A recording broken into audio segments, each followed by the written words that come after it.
Saya tahu bahwa banyak dari Anda tahu bahwa hati saya sangat mendambakan melihat kebangkitan rohani yang hebat di antara umat Tuhan. Saya yakin itu adalah harapan besar bagi dunia kita, itu adalah untuk menyaksikan kemuliaan Tuhan. Dan itulah kebangkitan rohani, manifestasi dari kemuliaan Tuhan. Namun ada dua hal yang mendorong kita berdoa demi itu. Saat saya merasa tak berdaya dan melihat diri tak bisa jadi orang yang diinginkan Tuhan. Dan kita sudah bahas itu sebelumnya. Tapi hal kedua, melihat kurangnya belas kasihan, gairah, dan cinta kita terhadap orang lain, mendorong kita berdoa dan meminta Tuhan agar mengisi kita dengan cinta tersebut. Dan itu yang ingin saya bicarakan dengan Anda hari ini. Karena Anda lihat, ada cerita dalam Alkitab, dalam Matius 14, di mana Yesus baru tahu tentang sepupunya, Yohanes. Ya, dan Yohanes baru saja dipenggal kepalanya. Anda tahu, sebagai pria kami telah berbicara tentang Yesus sebagai anak Tuhan dan manusia.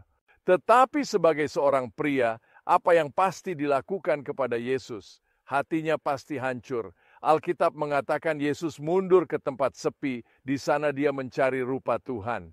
Dia bertemu dengan Tuhan. Dan sesuatu yang sangat menarik yang kami temukan adalah bahwa banyak orang mengikuti Yesus.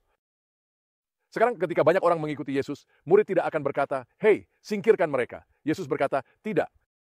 Dan kami menemukan dia menyembuhkan orang sakit dan menunjukkan belas kasih pada mereka. Ya, tapi bukan itu saja yang dia lakukan. Kami tahu mereka lapar. Jadi dia berkata, "Ayo beri makan." Ya, dia memenuhi kebutuhan mereka dengan hati penuh kasih. Dan dalam kebangkitan rohani, kita mulai mencari Tuhan.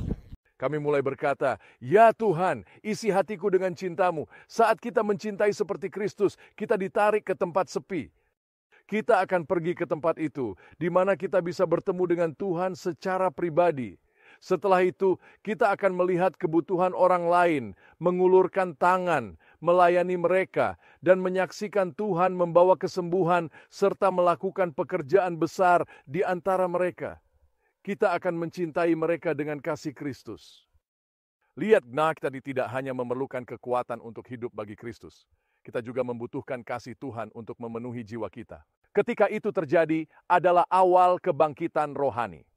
Kita perlu ke tempat sepi kita, tempat rahasia, dan di sana menyendiri dengan Tuhan, membiarkan Dia membaptis kita dalam kasih-Nya agar kita dapat mencintai orang lain seperti Dia. Itulah yang terjadi saat kebangkitan rohani datang.